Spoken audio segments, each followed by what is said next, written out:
પેરેન્ટ્સનો question હોય છે કે ફર્સ્ટ ફૂડ કેવી રીતે ઇન્ટ્રોડ્યુસ કરાય કે સો ઓફકોર્સ હેન્ડ વોશિંગ ને બધું તો ખૂબ જરૂરી છે.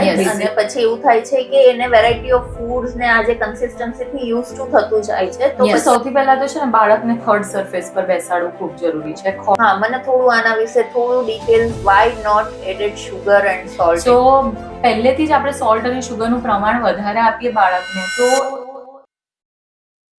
Hi everyone. So as we discussed about weaning period or complementary feed period, we have Dr. Rima. She is pediatrician, pediatric nutritionist and lactation consultant. So Dr. Rima, parents no question હોય છે કે first food કેવી રીતે introduce કરાય કે જે baby છે એનું એક્સેપ્ટન્સ અથવા તો એવી કોઈ ટિપ્સ છે કે સારી રીતે ફર્સ્ટ ફૂડને એક્સેપ્ટ કરે. સો સૌથી પહેલા તો છે ને બાળકને થર્ડ સરફેસ પર બેસાડવું ખૂબ જરૂરી છે. ખોળામાં બેસાડી કે સુવડાવતા ખવડાવવું is not ideal. So that is number 1. Number 2 is આપણે દાળના પાણી ભાતના ઓસામણથી ના શરૂ કરવું જોઈએ. We should start with paste like food, like thick food. until and unless જે તમે ખવડાવતા હો એ ડ્રિબલી હોય, લાઈક સૂપ પતલું હોય તો દેટ ઇઝ ફાઇન. બટ બાકી જેમ કે દાળ ભાત છે, ખીચડી છે, આ બધું છે તો તમારે થોડું થિકર કન્સિસ્ટન્સીમાં પેસ્ટ લાઈક ખવડાવવું જરૂરી છે. અને થર્ડ કે બધા મસાલા જે આપણે ઇન્ડિયન સ્પાઇસીસ હોય છે કે હળદર છે, ધાણા જીરું છે, એ બધું આપણે આઈડિયલી લેમન સ્ક્વીઝ કરવું હોય એ બધું તમારાથી કરાય.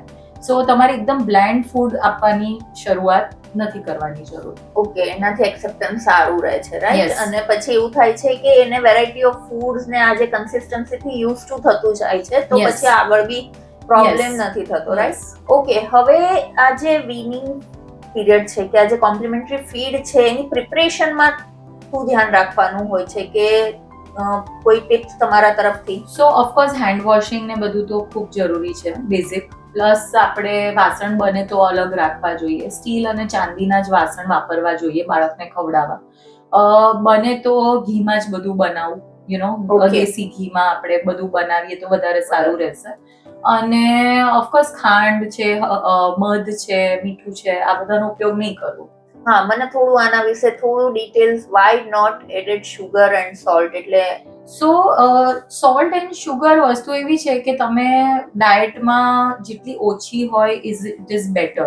ઓકે, સો પહેલેથી જ આપણે સોલ્ટ અને શુગરનું પ્રમાણ વધારે આપીએ બાળકને તો એમને એવા જ ફૂડનું ક્રેવિંગ વધતું જાય.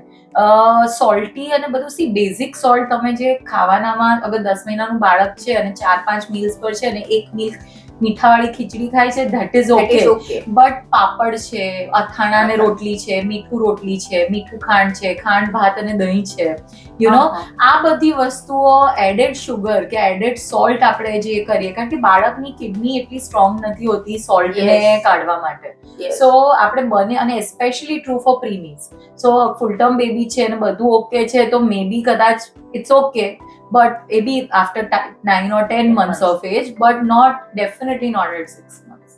ઓકે, કઈ ક્વિક ટિપ્સ આજે ફેસ છે એના માટે કોઈ?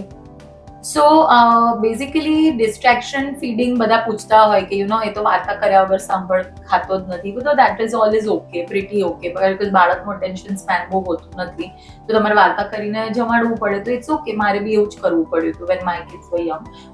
બટ જેમ કે સ્ક્રીન સામે બેસાડીને ખવડાવવું કે બધી વસ્તુઓમાં ઉપરથી ખાંડ નાખી દેવી કે દાળ ભાત આટલા જ ખાધા છે એટલે પછી 5 સુખડીના ગબ્બા ખવડાવી દેવા, all that should be avoided. Because એ સુખડી રીતે જ ભલે હેલ્ધી છે, ભલે સારી છે, ભલે ઘી સારું છે, પણ સુખડી રીતે જ હોય. Sukhdi can never be a mill.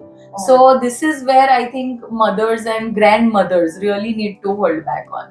Okay, એટલે જે તમે ફેમિલી પોટ વિશે એકવાર ડિસ્કસ કરેલું, so you emphasise on that, right? Yes, so family pot is very important. તમારા ઘરમાં ખીચડી બની છે તો ખીચડી ખવડાવો, તમારા ઘરમાં પાવભાજી બની છે તો ઓફકોર્સ આપણે પાવ ના ખવડાવીએ બાળકને, પણ ભાજી અને રોટલી ખવડાવો કાં તો ભાજી અને ભાત ખવડાવો. એટલે આ બધું is very important for overall taste development and overall family અને હોમ કુક મીલ્સનું ઇમ્પોર્ટન્સ માટે. યસ, અને આનું કદાચ મમ્માની જે ફ્યુચર જર્ની છે એ બી થોડી હેસલ ફ્રી થઈ જાય. Yes, of course. એટલે honestly family pot is what even science says and it is what is practical also. Yes. So again, these are very informative regarding this complementary feed and weaning period. So I hope you liked it, and we will be back very soon. Thank you so much.